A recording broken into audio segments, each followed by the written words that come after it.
नमस्कार मित्रों, आपका अपने इस YouTube चैनल तोमर पाठशाला में एक बार पुनः स्वागत है। जैसा कि हम लोगों ने देखा कि पहले हमने जो है भारत के भौतिक प्रदेशों में उत्तर का पर्वतीय क्षेत्र किया। जहाँ तक मैं समझता हूँ काफ़ी हम लोगों ने विस्तार से कर लिया है। उस पर एक बार आप लोग घर पे आराम से इसको देख लेंगे, वीडियो को भी आराम से देख लेंगे और मेरे ख्याल से इसके बाद जो है आप जो है किसी परीक्षा के प्रश्न करने में पूरी तरीके से सक्षम होंगे, ठीक है ना। और आज हम जो है भारत के द्वितीय भौतिक प्रदेश के बारे में, द्वितीय फिजियोग्राफिक रीजन के बारे में बात करेंगे। वो है प्रायद्वीपीय भारत, पेनिनसुलर इंडिया, ठीक है ना। उसी की हम आज बात करेंगे। ये काफ़ी एक बड़ा क्षेत्र है, इससे यहाँ से अच्छे खासे क्वेश्चन बनते हैं और यहाँ पर जो है आप देखेंगे तो काफ़ी यहाँ पर मैटर जो है पढ़ने को मिलता है। पर्वत हो गए, पठार हो गए, है ना। बहुत चीज़ें आप देखेंगे, इस पे हम कवर करेंगे, ठीक है ना। तो चलिए प्रारंभ करते हैं हम, ठीक है ना। ओके, जैसा हमने लिखा है प्रायद्वीपीय भारत, पेनिनसुलर इंडिया जो है ये एक्चुअली क्या है, एक पठारी भाग है। ये क्या है, पठारी भाग है। सबसे पहले हमें पता होना चाहिए कि पेनिनसुलर इंडिया है कहाँ, उसका क्षेत्र कहाँ से कहाँ तक पड़ेगा। तो एक चित्र बना लेते हैं, उसके हिसाब से आपको चीज समझ में आ जाएगी। जैसे देखिए आप,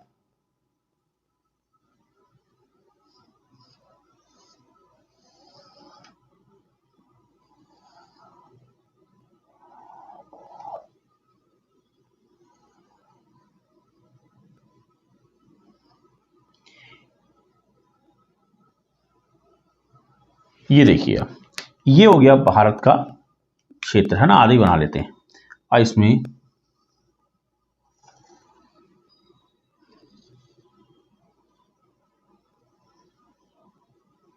ये वाला जो एरिया है पूरा, ये वाला जो एरिया है इसे हम कहते हैं प्रायद्वीपीय भारत या भारत प्रायद्वीपीय पठार, ठीक। इसी की हम विस्तृत रूप से आज चर्चा करेंगे। इस पे हमें जो चीजें मिलेंगी यहाँ पर उनकी हम विस्तार से चर्चा करेंगे, ठीक है। तो पहले हम इसकी विशेषता देख लेते हैं, इसकी विशेषताएं कौन कौन सी हैं, ठीक है ना। तो सबसे पहली विशेषता हम बताते हैं कि भारत का सबसे प्राचीनतम भूखंड है। भारत ही नहीं वरन ये जो है भारतीय उपमहाद्वीप का सबसे प्राचीनतम उपखंड है, भूखंड है। क्यों, ऐसा क्यों है? क्योंकि ये गोंडवाना लैंड का भाग है। गोंडवाना लैंड क्या था, एक बार हम समझ लेते हैं। ऐसा माना जाता है कि जब ये सारे कॉन्टिनेंट, जो 7 हमारे महाद्वीप हैं, पहले वो सब जगह इकट्ठे थे, एक जगह पर इकट्ठे थे। तो जो एक जगह पर ऐसे मान लीजिए इस तरीके से इकट्ठे थे, मान लीजिए, है ना, इस तरीके से मान लीजिए इकट्ठे हैं, ठीक है। तो इस पूरे भाग को हम कहते थे पैंजिया। क्या कहते थे? पैंजिया, पैंजिया, ठीक। बाद में क्या हुआ, समय के अनुसार, समय के चलते इसमें परिवर्तन आया और ये 2 भागों में बट गया पहले, और एक भाग इसका उत्तर की ओर शिफ्ट हुआ है और ये उत्तरी भाग इसका कहलाया, सॉरी 2 भागों में जब बटा तो इसका उत्तरी भाग कहलाया अंगारा लैंड और दक्षिणी भाग क्या कहलाया, गोंडवाना लैंड। मान लीजिए ये इस तरीके से एक भाग मान लीजिए उत्तरी भाग हो गया और ये मान लीजिए दक्षिणी भाग हो गया, ये ऐसे, ठीक है। तो ये वाला भाग कहलाया कौन सा, अंगारा लैंड,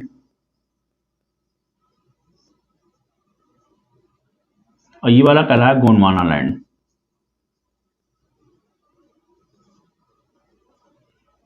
ठीक। तो ये क्या है, इसी का प्राचीनतम भाग है, इसी का भाग है। इस कारण ये क्या है, प्राचीनतम है। और इसका जो निर्माण हुआ है वो आर्के नवीन चट्टानों से हुआ है। आर्के नवीन चट्टानों से हुआ है। आप देख रहे हैं कि ये करोड़ों वर्ष पुरानी चट्टानें हैं, करोड़ों वर्ष पूर्व इसका निर्माण हुआ है। अब इस कारण यहाँ पर चट्टानें थी, अक्षय अपरदन की प्रक्रिया के स्वरूप, है ना, इरोजन के जो यहाँ पर हुआ बहुत बड़ी मात्रा में, उससे क्या हुआ, ये जो है लगातार कटती फिटती रही और आज ये जो है अवशिष्ट रूप में मिलती हैं, अर्थात रेजिडुअल फॉर्म में मिलती हैं। तो यहाँ पर जितने पठार पहाड़ियां मिलेंगे वो हमें कैसे मिलेंगे, रेजिडुअल फॉर्म में मिलेंगे, अवशिष्ट रूप में मिलेंगे, ठीक है। ये बात रही।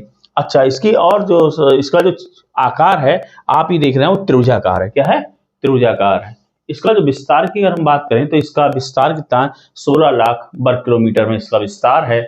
और यहाँ पर जो पर्वत और पठार हैं उनकी जो ऊंचाई पाई जा रही है वो औसतन जो है 600 मीटर से 900 मीटर तक मिलेगी, ठीक है।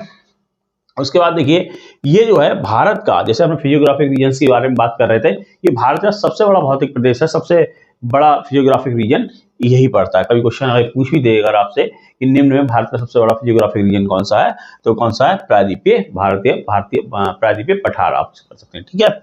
उसके बाद जो है इसकी जो सीमा बताते हैं, इसकी जो उत्तरी सीमा है और एक दक्षिणी सीमा है। तो इसका विस्तार जो है कन्याकुमारी तक जाता है। और इसको और ऐसा नीचे बना दे तो देखिए थोड़ा इस तरीके से जाता है और नीचे तक, ये बिल्कुल कन्याकुमारी तक मिलेगा जाके, ये ऐसे, है ना, कन्याकुमारी तक मिलता जाके। तो इसका जो विस्तार जो कन्याकुमारी तक जाता है और उत्तर में इसके यहाँ पर अरावली मिलेगा, यहाँ पे आपको यहाँ पर राजमहल की पहाड़ियाँ मिलेंगी और यहाँ पर आपको शिलांग की पहाड़ियाँ मिलेंगी। ठीक है, तो इस रूप में इसकी उत्तरी सीमा अरावली, राजमहल की पहाड़ियाँ और शिलांग की पहाड़ियाँ बनाएंगे और इसका विस्तार नीचे दक्षिण में कन्याकुमारी तक मिलता है। ठीक है, एक चीज और इसमें अगली बात बताने के लिए है, ये बहुत ही इंपॉर्टेंट बात है कि हिमालय के विपरीत यहाँ जो है लंबवत संचलन के उदाहरण मिलते हैं। ठीक है, हिमालय में हमें क्षैतिज संचलन के उदाहरण मिलते हैं कि दो प्लेट्स टकरा रही हैं तब पर्वत का निर्माण हो रहा है। इसके विपरीत यहाँ हमें कैसे क्षैतिज संचलन के हमें प्रमाण मिलते हैं। ठीक है, इसका जो ढाल है उत्तर की साइड में, इस वाले साइड में इसका जो ढाल है उत्तर और पूर्व की ओर है। जैसे यहाँ से ये जा रहा है यूं यूं और थोड़ा यूं। ठीक है, उत्तर और पूर्व की ओर, लेकिन इसके नीचे पूरी तरीके से इधर को है। ठीक है, तभी आप देखते हैं प्रायद्वीप की जो ज्यादातर नदियां हैं किधर बहेंगी, ज्यादातर पश्चिम से पूर्व की ओर प्रवाहित होती हैं, और जबकि प्रायद्वीप के उत्तरी भाग की नदियां कुछ उत्तर की ओर जाती हैं, कुछ आपके पूर्व की ओर आती हैं। ठीक है, ये हो गया। इसके बाद एक चीज, सबसे इंपॉर्टेंट चीज और बता दूं आपको, यहाँ पर पड़ता है मेघालय का पठार। ये देखिए यहाँ पे ऐसे पड़ता है मेघालय का पठार। ठीक है, और ये रेगिस्तानी एरिया, मरुस्थलीय एरिया। ठीक है, ये दोनों भाग जो हैं बेसिकली संरचनात्मक दृष्टिकोण से प्रायद्वीपीय भारत का ही विस्तार है। ये क्वेश्चन कई बार पीसीएस में भी पूछा जा चुका है, आईएएस में भी पूछा जा चुका है, और बहुत से स्थानीय और जो वनडे लेवल के कंपटीशन उनमें भी पूछा जा चुका है। और उसके पूछे जाने की अब भी संभावना प्रबल है कि ये शिलांग का पठार, या हम इसे कहते हैं मेघालय का पठार, किसका हिस्सा है, तो हिमालय का हिस्सा ना होगा, किसका हिस्सा है, प्रायद्वीपीय भारत का हिस्सा है। इसी प्रकार ये जो आपका राजस्थान का मरुस्थलीय क्षेत्र है वो भी संरचनात्मक दृष्टिकोण से किसका, प्रायद्वीपीय भारत का हिस्सा। इस चीज को आप ध्यान रखेंगे। अच्छा, एक चीज मैं और यहाँ पे क्लियर कर दूं आपको, प्रायद्वीप क्या होता है। तो आपको प्रायद्वीप, जैसे आपको कुछ टर्मिनोलॉजी होती है सब्जेक्ट की, कुछ शब्दावलियां होती हैं, आपको क्लियर होनी चाहिए। प्रायद्वीप ऐसा भूखंड कहलाता है जो तीन ओर से पानी से घिरा हुआ, वो क्या कहलाता है, प्रायद्वीप।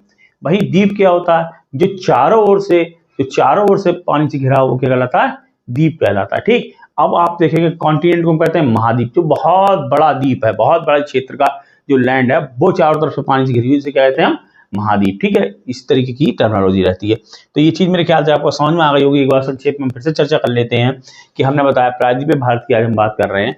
प्रायद्वीपीय भारत की हम विशेषताओं में देखें तो सबसे पहले हमने बताया कि भारत का प्राचीनतम भूखंड है, भारत ही नहीं वरन भारतीय उपमहाद्वीप का ये प्राचीनतम भूखंड है। क्यों है, क्योंकि गोंडवाना लैंड का हिस्सा हुआ करता था। गोंडवाना लैंड मैंने बताया कि प्रारंभ में सारे कॉन्टिनेंट सब जगह एक ही जगह इकट्ठे थे, उसको हम पैंजिया कहा करते थे। कालांतर में ये एक दूसरे से विभिन्न बलों के चलते ये क्या हुआ, विभिन्न शक्तियों के चलते दो भागों में बटा। पहले तो इसका दक्षिण का एरिया गोंडवाना लैंड कहलाया और उत्तर का एरिया अंगारा लैंड कहलाया। इसी गोंडवाना लैंड का ये हिस्सा हुआ करता था प्रायद्वीपीय भारत। ये तो इसका गोंडवाना लैंड का भाग है, और आर्किन युग की चट्टानों से इसका निर्माण हुआ। चूंकि ये एक बहुत ही लंबे समय काल पहले निर्मित हो चुका था, इसलिए विभिन्न प्रक्रियाएं इस पे हावी रहे। जैसे आप पानी ले लें, धूप ले लें, है ना, बरसात हो गई, धूप हो गई, वायु हो गई, इन सब के फोर्स से क्या हुआ, लगातार इसलिए इसका क्षय अपर्दन होता गया, और धीरे धीरे क्या हो गया, यहाँ पर बहुत से जो पठार पहाड़ियाँ अवशिष्ट रूप में आ गए, रेजिडुअल फॉर्म में आ गए। इसीलिए यहाँ पर जितनी पहाड़ियाँ पाई जाती हैं अधिकांशतः जो इस पठार पाई जाती हैं प्रायद्वीपीय, वो कहते हैं रेजिडुअल हैं।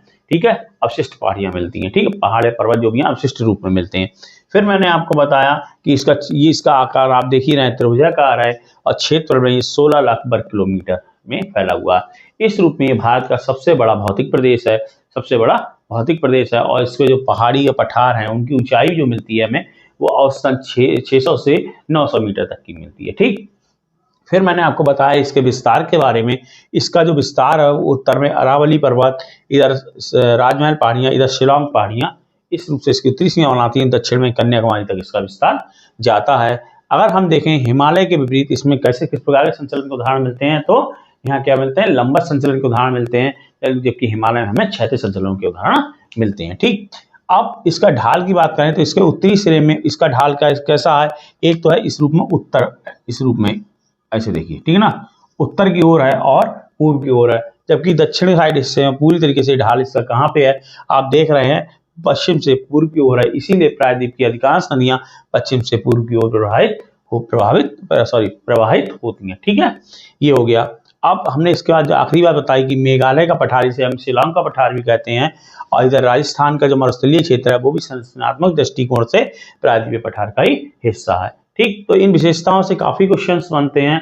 आप इनको बिल्कुल एक एक चीज़ को याद रखेंगे। जैसे यहाँ से मान लिए मेघालय का पठार हो गया, आपका राजस्थान का मरुस्थलीय क्षेत्र हो गया, किसका हिस्सा है सनातन दृष्टिकोण से, ये आपका ही पूछ दे प्रायद्वीपीय जो पठार है उसका उत्तरी विस्तार किन किन पहाड़ियों से होता है, तो अरावली, राजमहल और शिलांग हो गया। ठीक है, भारत का सबसे बड़ा भौतिक प्रदेश है, ये बहुत ही इंपॉर्टेंट क्वेश्चन, ये कई बार पूछा भी आ चुका है।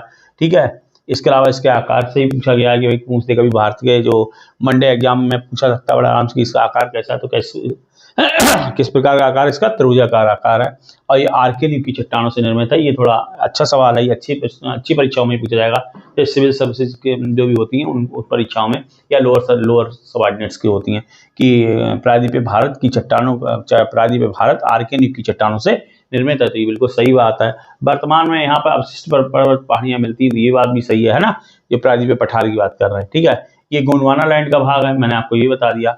भारत का प्राचीनतम भूखंड मैंने ये बता दिया। इन सब से एक एक पॉइंट से, हर पॉइंट से प्रश्न बनने की संभावना बनी हुई है। ठीक है, तो आप इसको बहुत ही गहनता से लेंगे। ठीक है, चलिए आगे बढ़ते हैं।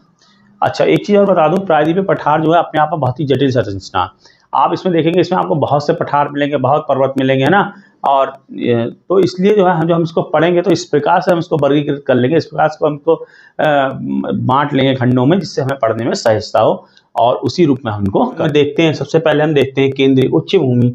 केंद्रीय उच्च भूमि सबसे पहले आएगा अरावली, फिर उसके बाद मेवाड़, फिर मालवा का पठार, फिर बुंदेलखंड का पठार, बघेलखंड का पठार, फिर विंध्य पर्वत, फिर सतपुड़ा पर्वत। मतलब केंद्रीय उच्च भूमि हमें इतनी चीज़ें देखनी पड़ेंगी। उसके बाद पूर्वी पठार, जिसके अंतर्गत आता है छोटा नागपुर का पठार। आप जानते हैं संसाधनों के दृष्टिकोण से सबसे ज़्यादा रिच पठार यही है, इसीलिए इसे भारत का रुर भी कहते हैं ना, भारत का रुर क्षेत्र भी कहते हैं। कोयला और अन्य संसाधन यहाँ पर बड़ी मात्रा में मिलते हैं।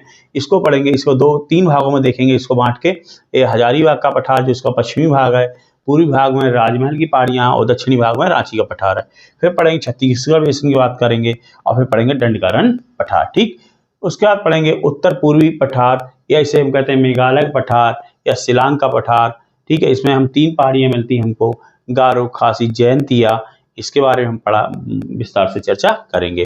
उसके बाद हम पढ़ेंगे दक्कन का पठार। दक्कन का पठार हम पढ़ेंगे दक्कन ट्रैप। दक्कन ट्रैप के बाद फिर हम पढ़ेंगे कर्नाटक का पठार, उससे नीचे। ठीक है, तो कर्नाटक का पठार को दो रूपों में देखेंगे। यहाँ पे एक मलनाड का पठार है, पूर्वी मैदान है। ठीक, पूर्वी क्षेत्र मैदान है, इस साइड पश्चिमी क्षेत्र में मलनाड का पठार है। फिर हम पढ़ेंगे आंध्र का पठार, उसके बाद पढ़ेंगे तेलंगाना का पठार। उसके बाद हम प्रायद्वीपीय भारत का पर्वतीय क्षेत्रों के बारे में चर्चा करेंगे, विभिन्न राज्यों के पर्वतीय क्षेत्रों की हम चर्चा करेंगे। फिर हम दक्षिण के पर्वतीय क्षेत्र की चर्चा करेंगे, और फिर हम पूर्वी घाट और पश्चिमी घाट पर जो पर्वतीय क्षेत्र है, घाट का मतलब ही होता है पर्वतीय क्षेत्र, उनकी हम चर्चा करेंगे। ठीक है, तो इस रूप में आज हम पहला खंड देखेंगे, तो और चीजों को हम मिटाते हैं। ठीक है,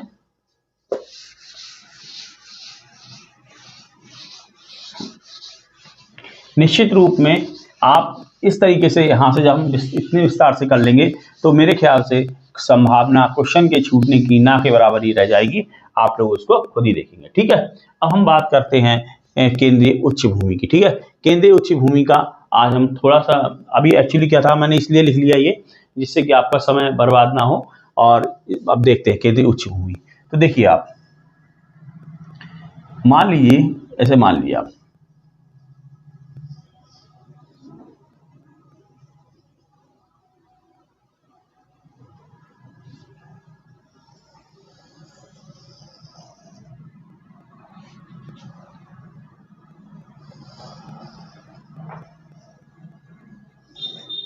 ये रहा भारत का प्रायद्वीपीय भाग। अब हम यहाँ बात करते हैं, ये क्षेत्र, हम इसको दो चित्रों के माध्यम से समझेंगे, एक रफ एक फेयर।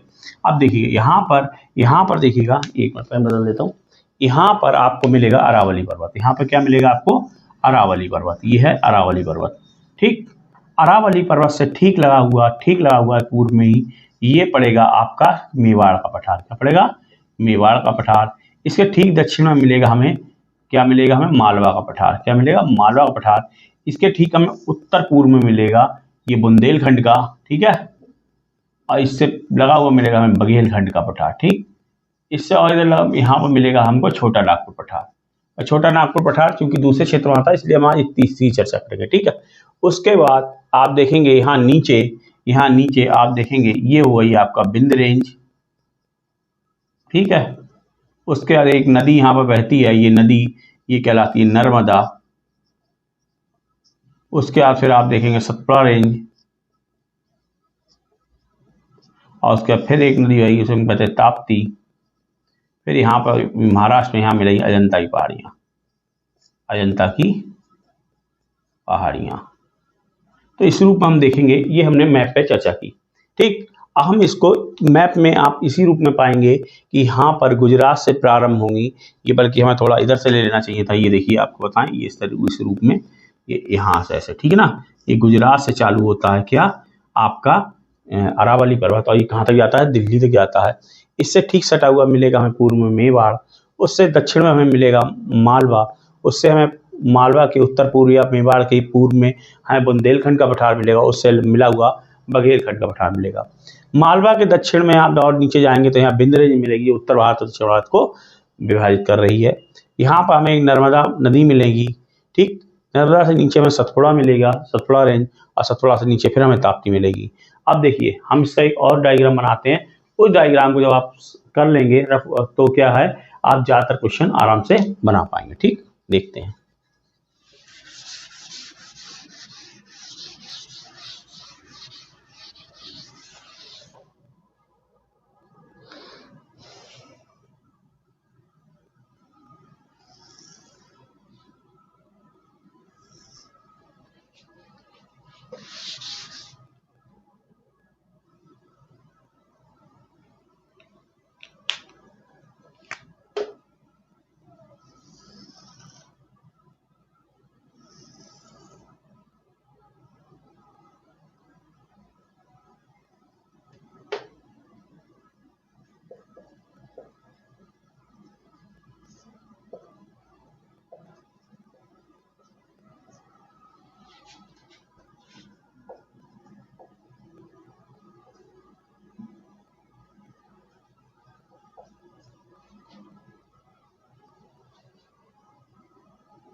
ठीक है, देखिए इस चित्र को जरा ध्यान से देखते हैं हम लोग। इस चित्र में क्या है,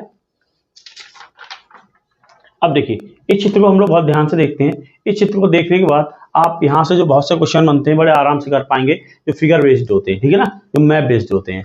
अब देखिए आप देखेंगे कि अरावली पर्वत श्रृंखला है ये, ठीक है, अरावली पर्वत श्रृंखला है ये, जो है आपका गुजरात के पालनपुर से प्रारंभ होती है और गुजरात के बाद फिर राजस्थान में आती है, राजस्थान के बाद हरियाणा में आती है, हरियाणा के बाद फिर दिल्ली में आती है। इस रूप में अगर पूछा जाए तो 3 राज्यों से होकर गुजरती है और एक केंद्र शासित प्रदेश से। यहाँ पर ही दिल्ली में एक रॉयल सीमा हिल्स है, उसी पे यहाँ इसी का ही विस्तार है। वो किसका है, अरावली पर्वत का ही विस्तार है, रॉयल सीमा हिल, जहाँ अपना पहले राष्ट्रपति भवन हुआ करता था, ठीक है। अब देखते हैं यहाँ से, ये तो इसका विस्तार है किसका, अरावली पर्वत श्रृंखला का। वहीं अरावली पर्वत श्रृंखला, उसके बाद यहाँ पर देखिए राजमहल पहाड़ियां, ये मेघालय का पठार है, ये प्रायद्वीप की उत्तरी सीमा हुई, ठीक। इसी से बिल्कुल लगा हुआ है, बिल्कुल पूर्व में अरावली से लगा हुआ है, बिल्कुल पूर्व में राजस्थान में मेवाड़ का पठार। मेवाड़ का पठार कहाँ है, राजस्थान में है, और अरावली से ठीक पूर्व में है। अच्छा एक चीज और, अरावली की जो सर्वोच्च चोटी है वो आप जानते हैं गुरु शिखर है, और वो कहाँ है, माउंट आबू में है, माउंट आबू की पहाड़ियों में है, ठीक। उसके बाद आपको पड़ता है ये मालवा का पठार। मालवा का पठार जो है ये किसका पड़ेगा, अरावली के दक्षिण में। देखिए ये प्रश्न सीधे सीधे पूछा गया था कि मालवा का पठार अरावली के किस दिशा में है, तो सीधे सीधे आप देखिए दक्षिण दिशा में है। और चूंकि अगर आपने इस रूप में नहीं कर रखा है तो आप वहां पे प्रश्न बनाने की स्थिति में नहीं होंगे, ठीक। फिर मालवा पठार के आपका देखेंगे आप उत्तर पूर्व में आपको क्या मिलेगा, बुंदेलखंड का पठार मिलेगा, और उसके पूर्व में मिलेगा बघेलखंड का पठार। बुंदेलखंड का पठार भारत का, यूपी का एक सूखा प्रभावित क्षेत्र है थोड़ा, ठीक है। अब इसके नीचे आप दक्षिण में आएंगे तो यहाँ पर आपको बिंद पर्वत श्रृंखला मिलेगी। बिंद पर्वत श्रृंखला के बाद आप देखेंगे एक नदी बह रही है, उसे कहते हैं नर्मदा नदी, जो कि पूर्व से पश्चिम की ओर बह रही है और एक रिफ्ट वैली से होकर बह रही है। भारत में 3 नदियां रिफ्ट वैली से होकर लगभग बहती हैं, नर्मदा, ताप्ती और ऊपरी दामोदर, ठीक है। उसके बाद सतपुड़ा पहाड़ी आएगी, सतपुड़ा पहाड़ी उसके दक्षिण में आएगी ताप्ती नदी, जो कहाँ से बह रही है, पूर्व से पश्चिम की ओर। उसके नीचे महाराष्ट्र में क्या पड़ेंगी, अजंताई पहाड़ियां पड़ेंगी। अब देखिए यहाँ से प्रश्न इसी प्रकार से बनते हैं कि अरावली का विस्तार कितने राज्यों में है, अरावली की शुरुआत कहाँ से होती, गुजरात के पालनपुर से होती, कहाँ तक इसका अंतिम सिरा कहाँ तक गया, दिल्ली तक गया, ठीक है। उसके बाद मेवाड़ का पठार कहाँ है, अरावली के दक्षिण में है, अरावली के पूर्व में है, और अरावली के दक्षिण में किसका पठार है, मालवा का पठार है, ठीक है। उसके बाद आपसे पूछा जाता है नर्मदा नदी किन 2 पर्वत श्रृंखलाओं के मध्य होकर बहती है, तो कौन सा हो गया, बिंद हो गया और सतपुड़ा हो गया। उसके बाद पूछा सतपुड़ा के दक्षिण में कौन सी नदी बह रही है, तो कौन सी नदी बह रही है, ताप्ती नदी बह रही है, और ये दोनों ही भ्रंश घाटियों से होकर बहती है, क्योंकि बिलाक पर्वत है सतपुड़ा, इस कारण ये दोनों यहाँ पर नीचे बैठने से बनी है, तो यहाँ पे ये भ्रंश घाटियाँ हैं, और इस कारण इनका फ्लो जो है ढाल के विपरीत, मतलब इसका जो है भ्रंश घाटी का जो ढाल है उसके अनुरूप है। तो ये कैसे बहती हैं, पूर्व से पश्चिम की ओर। अगर आपसे पूछ दे कि पूर्व से पश्चिम की ओर बहने वाली प्रमुख नदियां भारत की कौन कौन सी हैं, तो उनमें नर्मदा और ताप्ती का स्थान आता है, नाम आता है। इसके अतिरिक्त अगर आपसे पूछे कि रिफ्ट वैली या जो रिफ्ट वैली से होकर बहने वाली भारत की नदी में निम्नलिखित में से कौन सी नहीं है, तो उसमें 3 नदियां आप याद रखेंगे, नर्मदा, ताप्ती और उत्तरी दामोदर, ठीक। ये आपको ध्यान रखना है। और उसके नीचे महाराष्ट्र में मिलती हैं अजंता पहाड़ियां, वो मिलेंगी। तो ये एक फिगर है, ये रफ फिगर जरूर है, और ये बहुत ही सहायक सिद्ध होगा आपके क्वेश्चन बनाने के लिए, ठीक है। आगे की बात हम लोग कल जो है इस सब स्पेशली अलग अलग पार्ट्स को लेके करेंगे, तो कल हम अरावली की विस्तार से चर्चा करेंगे, ठीक है। जब तक के लिए धन्यवाद। इसी तरीके से आप जो है मेरे साथ तैयारी करते रहिए, निश्चित रूप से आप जो है परीक्षाओं में अच्छे मार्क्स लाने में और सफलता पाने में कामयाब होंगे निश्चित रूप से। और यदि आपको यहाँ पर चीज़ें समझ में आ रही हैं तो इस चैनल को लाइक कीजिए, सब्सक्राइब कीजिए और शेयर भी कीजिए, ठीक है। और जो भी अगर आपको कमी या जो भी चीज़ लगती है तो आप कमेंट कीजिए, जिससे कि मुझे पता चल सके और मैं उन चीज़ों में सुधार कर सकूं। क्योंकि मेरे पास इस तरीके का मैसेज आया था कि जो है वीडियो बहुत ज़्यादा लंबी ना रखी जाए, इसलिए मेरा प्रयास है कि मैं वीडियो छोटी ही रखूँगा, और इसीलिए जो है इसको मैं बहुत ज़्यादा विस्तार में आज नहीं लूँगा, अगले इसमें हम जो है इसको और ज़्यादा विस्तार में। जब तक के लिए नमस्कार।